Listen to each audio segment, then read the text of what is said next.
as we speak, there's a big match going on in the English Premier League between Liverpool and Leicester. We'll give you heads up about what's happening in this match as we go along. We'll be talking about all the big scores as club football return following a week of international football across the world. We'll also be looking at the Ghana Premier League.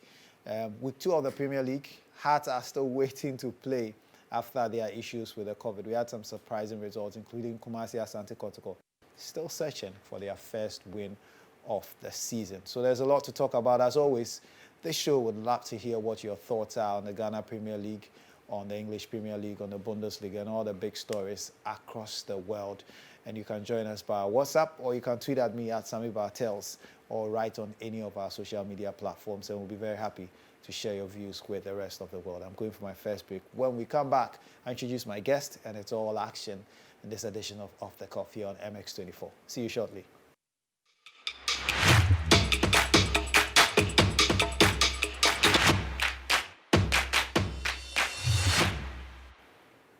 Welcome back. This is Off the Cuff here on MX24. Join us with your views on any of the big stories across the world in the world of sports.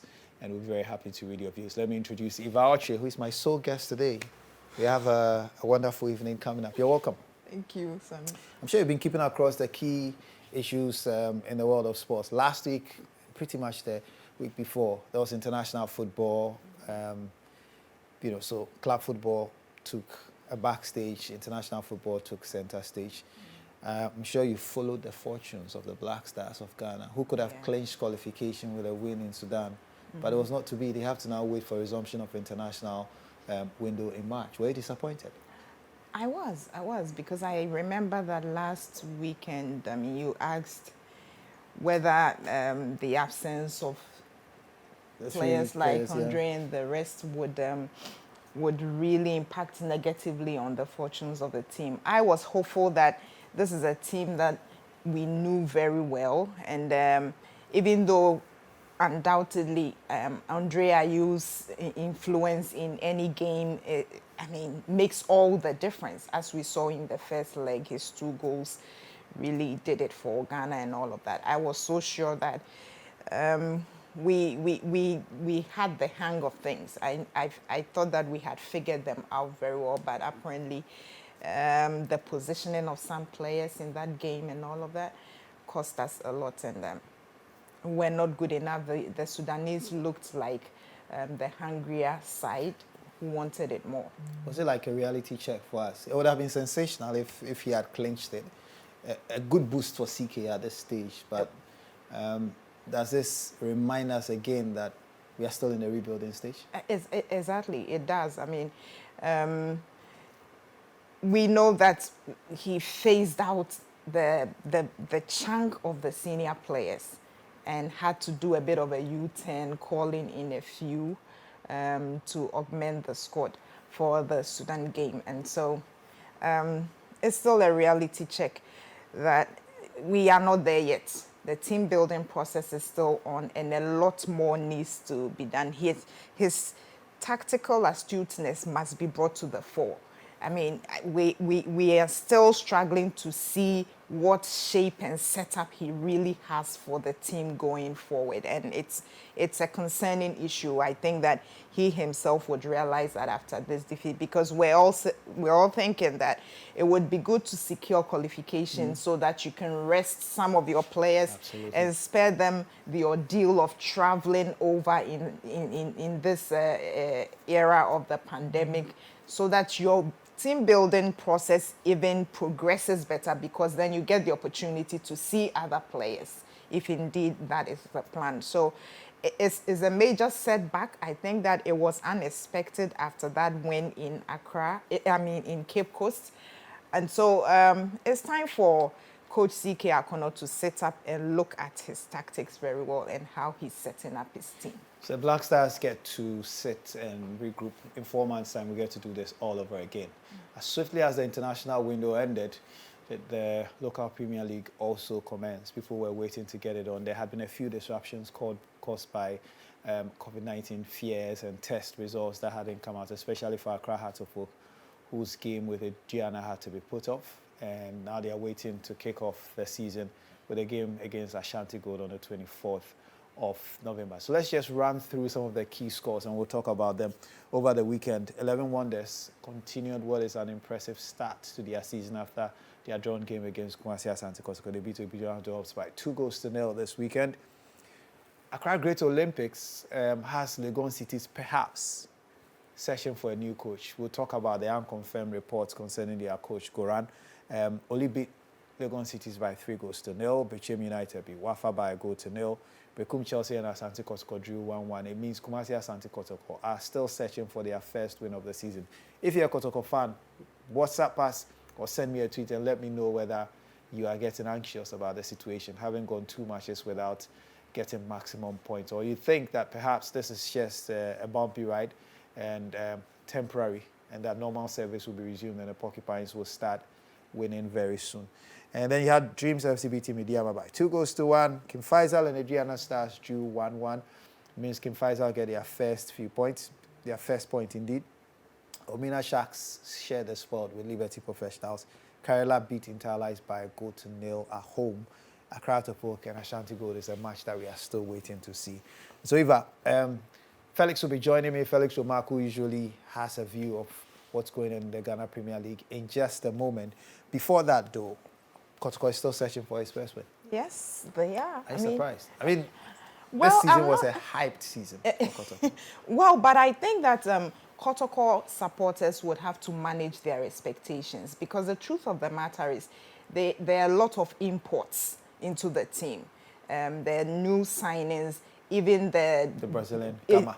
Gama is in. Yes, everybody is expecting a lot from him. He has said that he can only play 30 minutes because of his COVID and all of that. Even the chap who scored today, Poku, is a new signing. Yeah. And so Kotoko supporters would have to be a bit patient for the team to settle. And let's not forget that Chelsea has been a tough nut for Kotoko to crack. So, I mean, going away and coming out with a point, I don't think is such a bad result. It's just that it's the manner in which the equalizer came. I mean, the final kick of the game, and you lose it. I mean, so that's the painful bit, but I don't think it's so speaking too much of Kotoko, they are embroiled in this little controversy with the Ghana Football Association over media rights. Now, my sources say that the FA had decided, okay, if the clubs want to film the games for their personal use, they can film the games. But I understand Kotoko have come in with another request, saying they want, the pitch view kind of coverage that people use. Okay. They want that on match day, pitch side. And that's going to be the subject of a meeting between the Ghana Football Association and the clubs, perhaps with Kumasi Asante Kotoko tomorrow. Do you think they are going about this the right way? I don't know. I don't know. I think that Kotoko has started the season with this larger-than-life posturing. It's good for their image and all of that, to tout themselves as the biggest club and all of that is good for their image. Plus, they have taken on that new look, professional setup and all of that. But I think that they would need to tone down a bit, because for a lot of these contractual issues, behind-the-scenes negotiations are always better. I read that Kotoko statement. I thought the language was a bit intemperate, and needlessly so.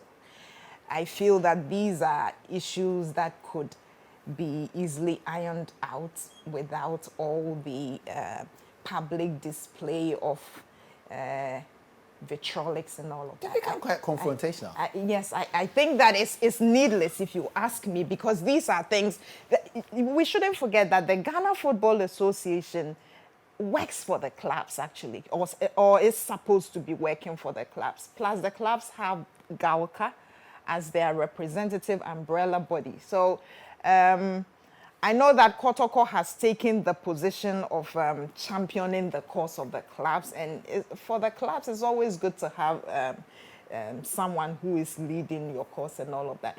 But I think that for the sake of the smooth running of the league, parties will have to tone down a bit and rather negotiate on especially contractual issues. So, Kola Pase, this is Off the Cuff here on MX24. We are reflecting on the biggest stories from the weekend of sports. We're talking about the Ghana Premier League Kotoko still looking for their first win of the season, and we are staying a bit on the subject of their the contractual issues of our media rights. What do you make of the timing? Because I'd reckon that these things should, if there were special requests, they should.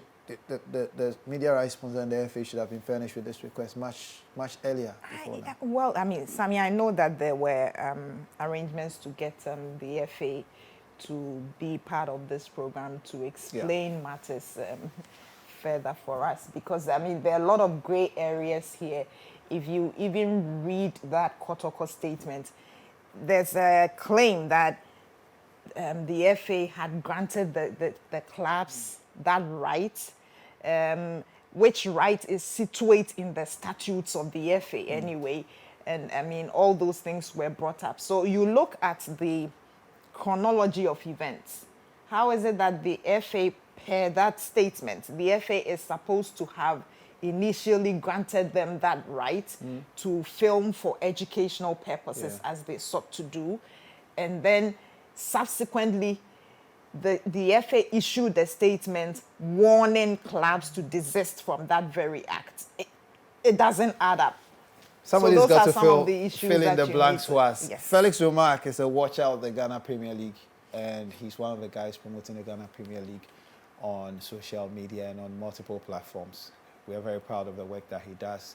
And he's joining us this evening with his views on what has been an interesting weekend of the Ghana Premier League. Felix, good evening. Thanks a lot for joining us. Good evening, guys. First, your pick of the bunch in terms of the matches this weekend. Which one caught your eye? I think Great Olympics win over Legon City, the PSG of Ghana football. It was a surprising result, but that's what you expect from the Wonder Club. But I think they did very, very well. 3 goals they didn't concede. I think that was my shocking results of the week. Your shocking results of the week. What did you make though of, or what do you make of the report about Goran being sacked, the coach? Well, I think that even way back last season, his first 5 games, he couldn't even get a win from the first 5 games. And you expect that with the acquisitions that they've made, Nicolas Jan coming, Michael Apidu, there's a Samoa Jan who I think might come in somewhere with 6 or even with 10 based on his fitness level. They've brought in some quality players, but you don't expect those quality players to gel after a game or week 2. So I think that they might give him some 3 more weeks to see if results will turn around. But I don't think the Legon Cities will be in a rush to sack their coach, especially when they've brought in almost about 9 players. The coach will surely need some time. The players themselves will have to get some time and get used to themselves and know how to play as a team. And I think that with that, it might take about 3 more weeks, or maybe probably by match week 5, if results doesn't change, that is when he should fear for the sack. But I don't think that will happen soon. Probably maybe next month or early January. Felix, just hold on for me for a moment. Let me switch to Jerome Ochi, who is also on. I tell the Kotoko Express. Jerome, your club is still searching for a first victory. No pressure, but should the fans feel that, this is just a blip and that things will get back on track, or are there worrying signs?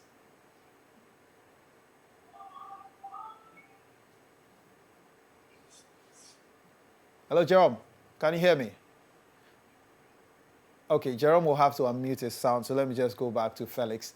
And Felix, it looks like 11 Wonders is turned out to be one of the more impressive sides this season, although it's just been 2 matches. Well, I think that way back last season, they were very impressive. And, when you have a coach like Ignatius in charge, he's been one coach who has had experience with the league, has been, a scout, or more like for Kumasi Asante Kotoko, was assistant at Liberty. And there's one coach who most people call a student of the game. He wasn't a footballer. He has learned the game very well. And tactically, you see how good his team is. They play with a lot of energy. They play with speed. They don't get tired.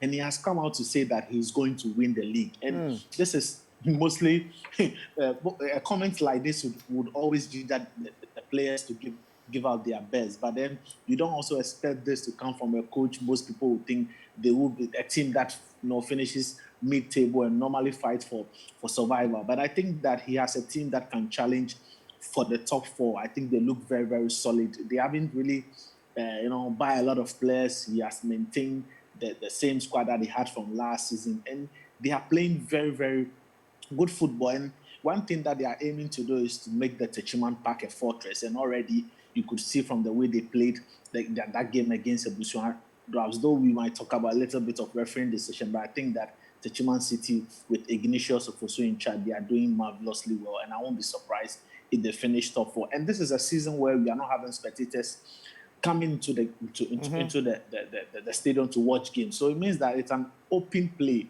Most of the teams will go and say, this is more like a neutral ground. Let's go there, give out our best. And we saw from results this week and last week that teams are going away and grabbing points. Teams are going away and then they are scoring goals. And I think that for me, the performance of referees too, I must say, we need to commend the performance of the referees.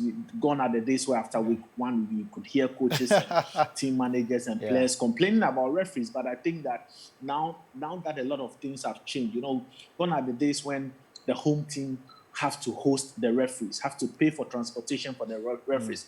But this time around, the FA, with collaboration from STC, are granting, travel expenses for the referees, and then they are catering for their sleep and all that. And I think that taking that responsibility from their home team is doing good for the referees as well. Because if a home team should welcome you, give you that reception, you might, try and favor them in games. And I think that the fans are not there to intimidate them. Just hold on to that thought for a moment. Let me go to Jerome. I think we've got Jerome now. Jerome, I was asking earlier, should Kotoko fans start getting nervous, or for you this is just a minor blip?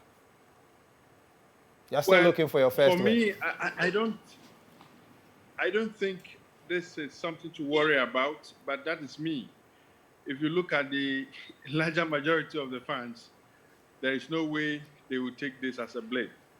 Every Kotoko fan, especially the very ordinary ones, expect their team to win at every game. And if you go 2 games without victory, you must expect them to be worried. And today I have seen signs of that. Even though they agree or they understand that it's early days yet, we have a virtually new team. It's going to take some time for the team to take shape. They still want to believe that in spite of those legitimate issues, the team must still win. I see.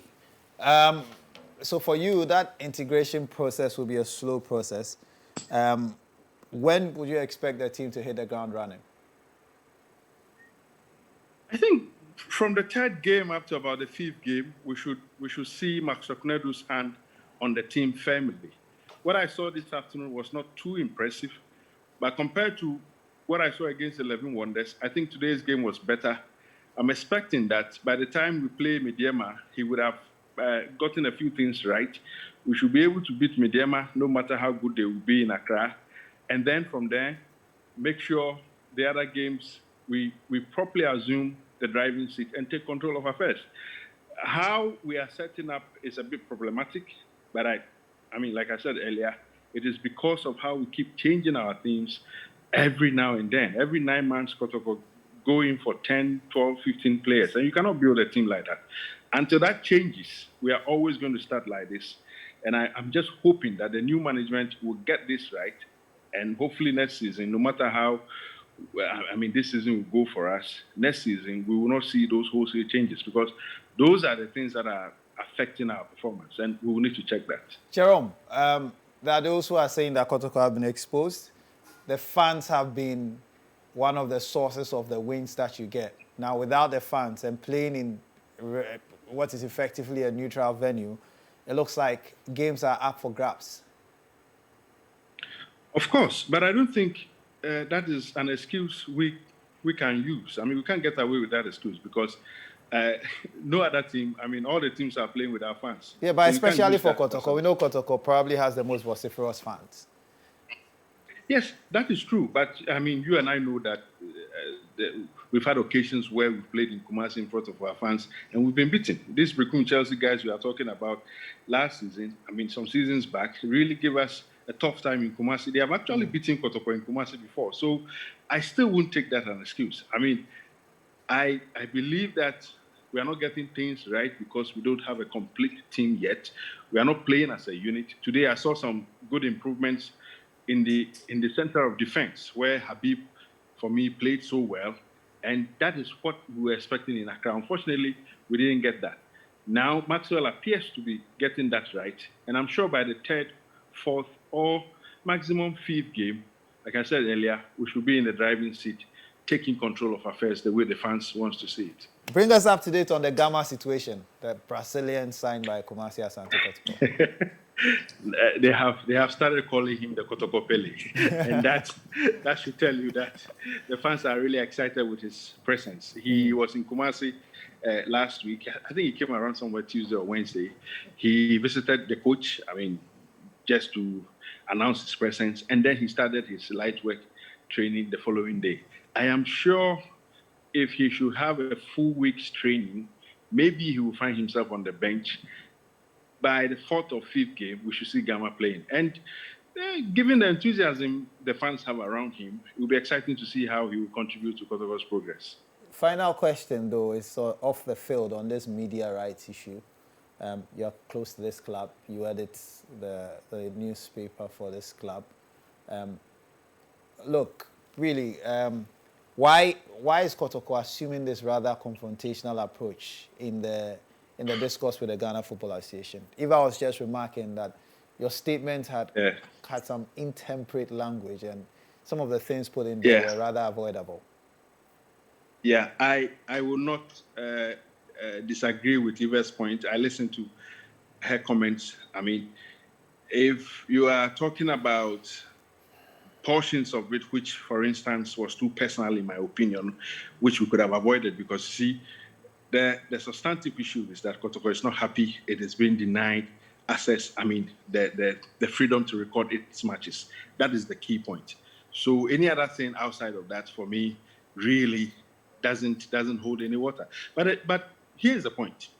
I think many of us have not looked at the tone and language of the FA's letter it issued on Monday. It was rather harsh because, you see, Kotoko had paid for the services it is asking for. The FA had accepted our payments and given us receipts for the payments. Today, I'm yet to confirm this, but I'm learning that Dreams FC recorded their match. Okay, Jerome, what I've heard is that Kotoko, yes, we're giving permission to record, and that you are now asking for the special view camera pitch side, which was not within the earlier agreement. We're asking for the sort of pitch side, camera. yes, that films trainings, for instance. I completely agree with those who think that, for instance, where Kotoko mounted, where we mounted our camera the other day, wasn't something we agreed on. Those are things I wouldn't even fight. But let it be made clear that Kotoko is not seeking to stream matches. I have said this and I'll repeat again. It will be irresponsible on Kotoko's part to be streaming matches when we know very well that we cannot do that. And I'm telling you this, that is not what Kotoko is seeking to do. All Kotoko is seeking to do is to use a technology that can help the club monitor player performance to kind of influence the coach's preparation for matches. It is not about streaming matches for fans to watch. It is not about recording matches to sell to supporters. And this is so clear. That is why I have said that, yes, we can talk about tone and language of, the kind of letter Kotoko wrote, but the substantive issue is that Kotoko has the right to record matches as per the regulations of the FA, and we shouldn't run away from that. I'm happy that some kind of calm appears to have come now. Tomorrow, God willing, the clubs and the FA, they're going to sit down to look at the issue again. We should agree on certain things. If the regulations allow clubs to film their matches, it shouldn't be a problem. There should only be a problem when clubs flout that regulation. And I have said that, for instance, if the FA finds out that Kotoko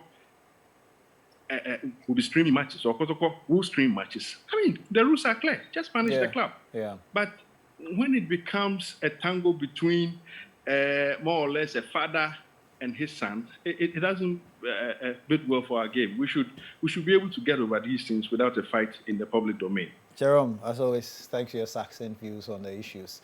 I don't know if I still have Felix on the line. Yeah, I'm here. But Felix, if I do, final word. What are you guys going to do with Gamma?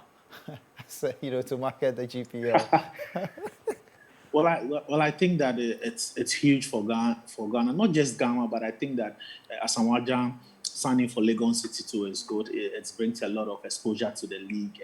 You realize that after the transfer window had closed, there was a lot of news about a Brazilian signing for a Ghana Premier League. This is actually not the first time a Brazilian had played in the Ghana League. Kotoko actually have. Charlie, we don't want to remember those ones. But I'm loving the euphoria around his signing. He was at the game today at the Berekum Golden City Park, and the supporters are so much excited to have a Brazilian playing for them. And I think that he will give the league, not just Kotoko, but he will give the league great exposure. And not just Ghana. I think that somebody like Asamoah Gyan will also do the same. So it is up to the club, Kotoko, to market up. I'm just imagining Kotoko selling a replica of their new kit with Gamma at the back. A lot of people will purchase that as well. And I'm sure that it's going to be very, very good. I just hope that it will be value for money, the excitement that Kotoko fans are waiting, he'll be able to exhibit them when it comes to the field of play. And I'm happy. Sad that the fans won't be able to watch him play live, but I'm just hoping that this COVID period will be over soon, so the Kotoko fans can have the opportunity of watching their Kumasi Pele or their new Brazilian number 10. Thank you very much, Felix. You heard earlier on Jerome Ochi give us some views from the camp of Kumasi Asante Kotoko. When it comes to Kotoko, to use the name of a famous movie, it's an issue of tango and cash, and you can never be sure what the outcome will be. But whatever happens, that meeting tomorrow with the Ghana Football Association, if we are not listening to each other, we are not communicating. So hopefully the two sides will listen to each other and then be able to resolve this issue. I'm going for a break. When I come back, I'll take Yves' final views on the Ghana Premier League, and we'll go to Europe and explore what's happening in the other parts of the world. Stay off the cuff on MX24. Good to have you here.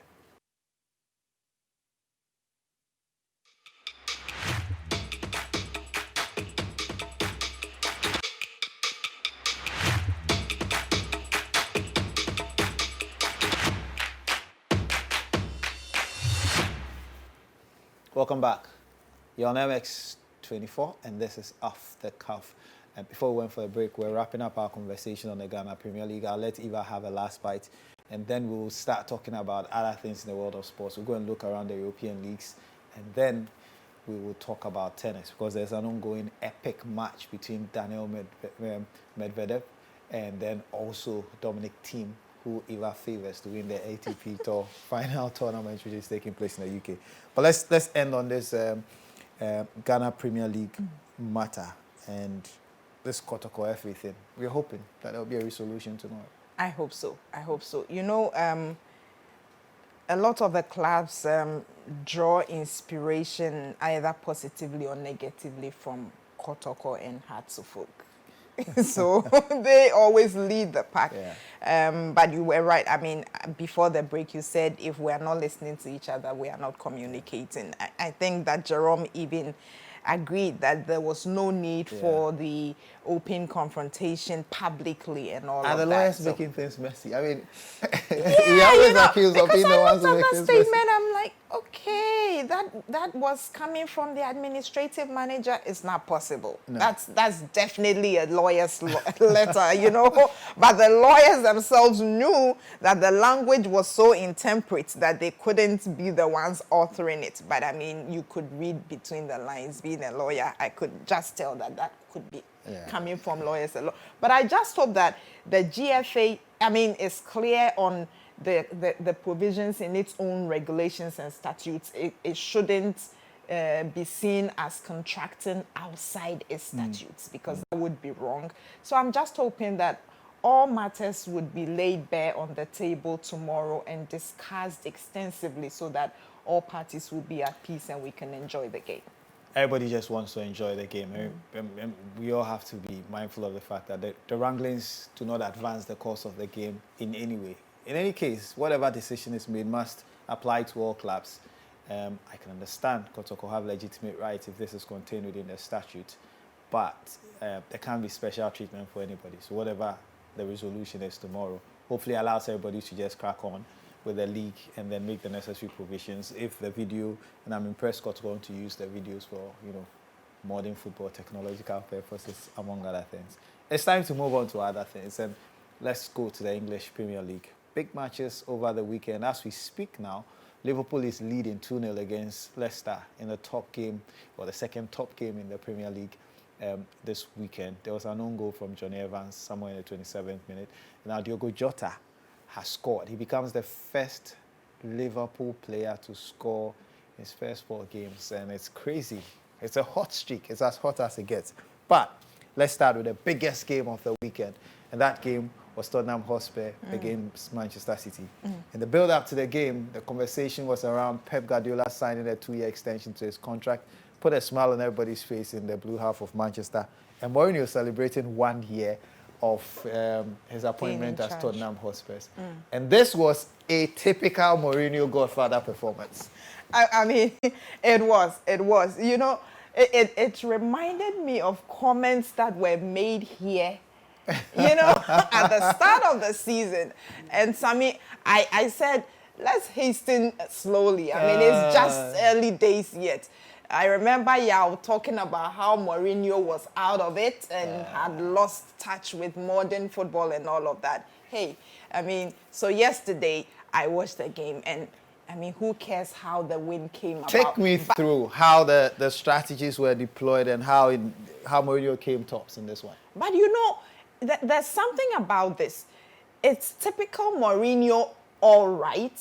I mean, sitting deep and catching you on the counter-attacking football, But it wasn't harsh on the ice. You still enjoyed that game. I mean, this game was a very good game yesterday. I mean, but Mourinho, you knew that once Hotspurs went ahead, they were always going to make it difficult for you to come back. And that goal by Son started it all. But Harry Kane, incredible guy there. I mean, very selfless, providing the needed assist and all of that. And you could see that even Kane and everyone were all coming in to defend and all of that. They called it the mid-block or something like that. Yeah. Pep Guardiola is attempting to build a second title-winning squad, which is very difficult to do in the Ghana Premier League. What would we learn about where his team is in terms of their rebuilding and their chances of winning the Premier League this season from this performance? Well, it's going to be a tough one for them this season. I mean, you have players like Aguero, not at their peak. They are sitting on the bench. But you still cannot discount the quality in that Manchester City team. I mean, for a Manchester United fan, it hurts me to say this, but I have to acknowledge the quality in that team. You have Jesus in there. You have all those players coming in and giving him so much. So it's always difficult to discount Man City and their ability to challenge for the title at any point in time. I know that there's talk about Spurs winning it already as a result of this performance, but I mean, hey, it's still early days. Well, there's something that seems to lend credence to Spurs at least impressing this season, which is the fact that this is the second season for Mourinho, where he always gets it right. But it's still early days yet. We are going to stay in London, the blue side of London. Chelsea were in action over the weekend against Newcastle United. Newcastle have a knack for worrying teams when you least expect them to. But they didn't pose much of a bother. After struggling to score for a while, Chelsea finally put the match to bed. They won by 2-0. Yeah, Chelsea look like they are finally finding their feet. Lampard seems to be getting it right. Finally, I mean, he's always cautiously optimistic, but it looks like his team is gradually coming together, and those signings really helped. I mean, yes, because Ziyech and all those players have the most really animated person on the pitch for Newcastle United was Maxima. He dances, with the ball. Quite a very skillful be- player. but Chelsea, but this game, I think Chelsea could even have won it by a wider Yeah, margin. they had Created a lot so of many chances, chances, and Abraham and the rest. I mean, they couldn't put This was the one of- goals away. There was a moment. Okay, so this was Tammy Abraham's goal, effectively sealing the win for them. Timo Werner. Before Werner. this, Werner had a really clear chance to score the To second goal, and he put a chose to goal pass away. it to Ziyech. That- and the ball I was mean, intercepted. sometimes you need to be a bit more selfish, Sometimes you need to be selfish. I don't know why strikers decide that, and you get that from players like Rashford. Yeah. When they are right in front of goal and they need to Yeah. bury the ball, they decide to Selfish lay on a and pass. ruthless. Yes, you need Eventually, to- when you Timo need Werner to- got the exactly. ball But- to the back of the net, he said it was for offside. So let's talk about Eva's team, Manchester United. Yeah. When you are in the position Manchester United finds itself with a rather dreadful start to the season, you take a 1-0 win, wouldn't you? Yes, ordinarily you would, but I mean, if you are Manchester United playing at Old Trafford Against West Bromwich Albion. against West Brom, this performance, I mean, West Brom, I heard that this West Brom has struggled to win anywhere.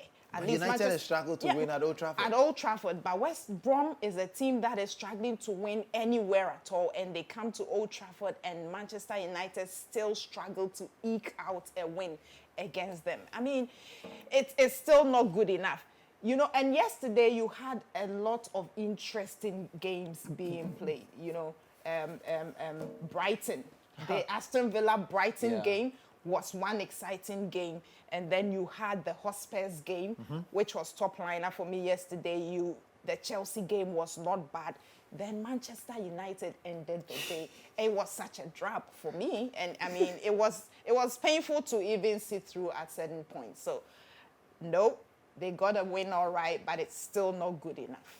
Okay, let me just wrap up the other big games over the weekend. Well, today, Arsenal played against Leeds United. I played for most parts of the game. They managed to get a 0-0 drawn game, which means they take a point away, Eva. That was another terrible one. I mean, but you can and Pepe, how did Yeah. he lose it like that? Yeah. His first red card in Yeah. his career, and I mean for a silly of the ball incident like that. I guess it sums up the frustration for I know, but yes, and it's getting to Arteta now because now the pressure is on. Look, the stats are not impressive. I mean, when they got those wins, especially that win over Manchester United, people played up the effect he's had on the team. But when you actually look at the bare facts, It's there isn't not much to looking good, smile and about, there's talk already about whether he's going to keep his job and all of that. But hey, I think that there's a little bit of patience needed here. He came in and he's given this Arsenal team some character, and I think that even today, I mean, that red card came early on in the second half. They managed to hold on. Actually, they played better after Pepe the was red sent off and held on for that. I think that Leeds would be the ones who would be ruining all the opportunities they created in that game without scoring. final result to talk about, Everton is back to winning ways. They beat Fulham by 3-2. And Calvin Lewin. Dominic Calvert-Lewin, but this Fulham looking like early candidates for relegation already. I know. I mean, but I think that Ancelotti will heave a sigh of relief. I mean, it had been a while. He started he started brilliantly this season, and I mean, a lot more was expected of the team, and suddenly there was a dip in form and in fortunes, and so he will take this any day and hope that they can build on it. But West Ham also won against Sheffield United, another team that is struggling. Horrible start to the season for them. But let's go over to Europe and let's go across Europe from England and go to Spain. The big question supporters, lovers and admirers of Barcelona are asking is what is happening to the Catalan club. The top liner in Spain over the weekend was Atletico Madrid against Barcelona. Barcelona lost that game by a goal to 0. Yes. So what's yes. happening? And I mean, Barcelona is not the Barcelona of old anymore because you had the GOAT in there and still nothing is happening. And questions are, I mean, also being asked of Griezmann, and what he brings to the table, because his performance at Barca is certainly not, he's not cutting it. And you expect more from a player like that. So it's not just about Messi. In the past, he has carried the team on his shoulder. He himself has suffered a major dip in form. And so you're expecting others to come to the fore and help out. But, I mean, he's not getting that anymore. And so they are struggling. They are struggling. The expectation is, the talk is that it might even be difficult for them to finish within the top 4. And I mean, for a team like Barca, that is disastrous, and it speaks volumes of how terrible they are. So the money problems of the field, and that was to Gerard Piqué. compound their woes, Gerard Piqué. He hobbled off. And he's going to be out for months from Yeah. this injury. Barcelona are not really in the position to buy players. So it's a difficult time. We'll see how they, build themselves out of this one. Koeman has a difficult job on his hand. Let's talk about their great rivals, Real Madrid, who played against Villarreal over the weekend. Struggled in the game, came out with a point. It ended 1-1. Villarreal is coached by Unai Emery. Yeah. Failure at Arsenal, Arsenal. but he's back to rebuild and redeem his image in Spain. Yeah. And Madrid themselves are not faring too well. They are also struggling. But, I mean, you look at the quality of players that these teams have, and you wonder what it will take for them to really take and get results as you need. I mean, but both teams are struggling, and I think that Atletico is the better for it. So the Yellow Submarine managed to frustrate Real Madrid to come away with a point. So Barcelona would love that because it means the point distance between them and Real Madrid is not too much. But the real stars of La Liga at the moment is Atletico Madrid, who seem to have everything coming together, players, playing really well with each other. And they are early favourites for the title. But in Spain, when you have these two juggernauts, Barcelona and Real Madrid hovering around, you can never completely make conclusive statements about who will win the title. Yeah. I'm going for a break, but let me just quickly touch on what happened in Italy. And two former players of Manchester United, Lukaku and Sanchez, scored as Inter won by 4-2 against Torino. In Germany, you had Haaland scoring 4 goals. And every time I hear him, I say, did Man United really pass up this opportunity to sign this guy? I mean, Depressing, thinking about Manchester United's choices and everything is depressing. And how is it that players move from Manchester United and they excel wherever they find themselves? It was such a pain to watch Lukaku and Sanchez and Ashley Young all performing. I mean, what is this?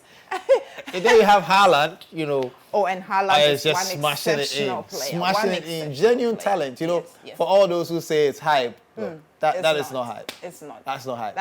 That's vintage. That's pure class. And he won the Golden Boy Award for the under 21 best player, and he deserves it. Just watch these games. Lethal, opportunistic, and everything you want in a striker. Yeah, and he's just 20 years or something. Yeah, he is. Yes. He is.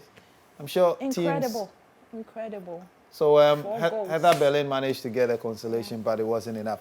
I'm going for my final break. When I come back, we'll switch to tennis. The ATP Finals is taking place. We'll give you an update of that match between Thiem and Medvedev, and then we'll talk about that and other issues before we wrap up today's edition of Off the Coffee on MX24. Don't go away. We have a few more minutes to go.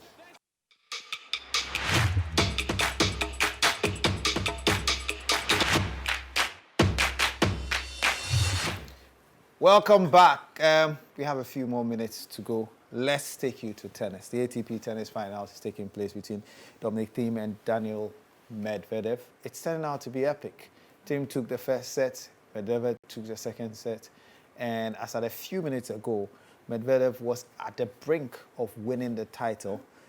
He had gone up 5-3, and he was holding a serve, but it looks like Thiem has come back. It's now 5-4. I know you're a Thiem person. Yeah. But this is on knife edge. I know.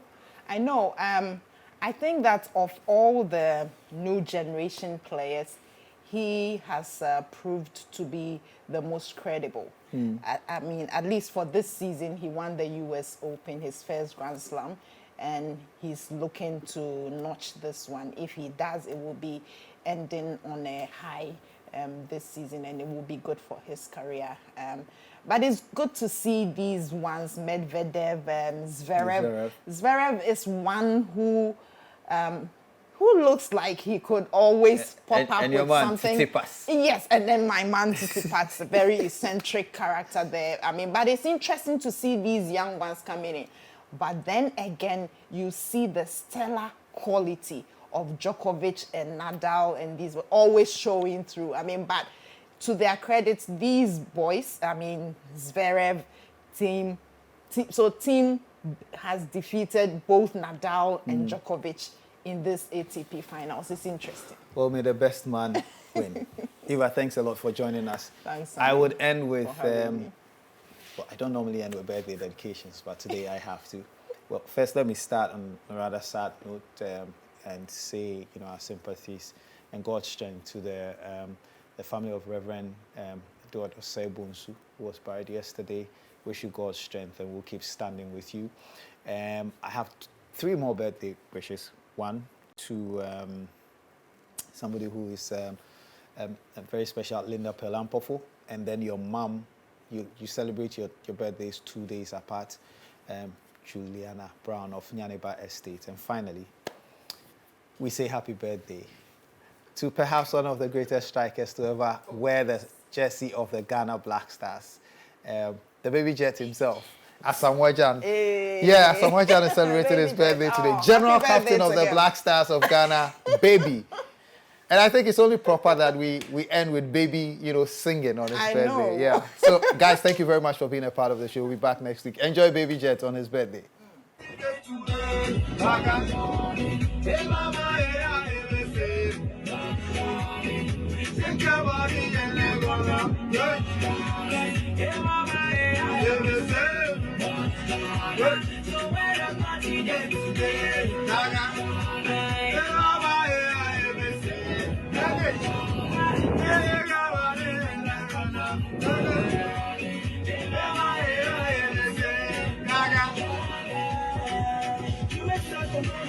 Hey, but don't you know say this be as easy? If you play with the ball, hey, you dreaming, I did. I can't I did. Yeah, you make sense for no reason. I did. Don't you know say this be as easy? If you play with the ball, hey, you dreaming, go.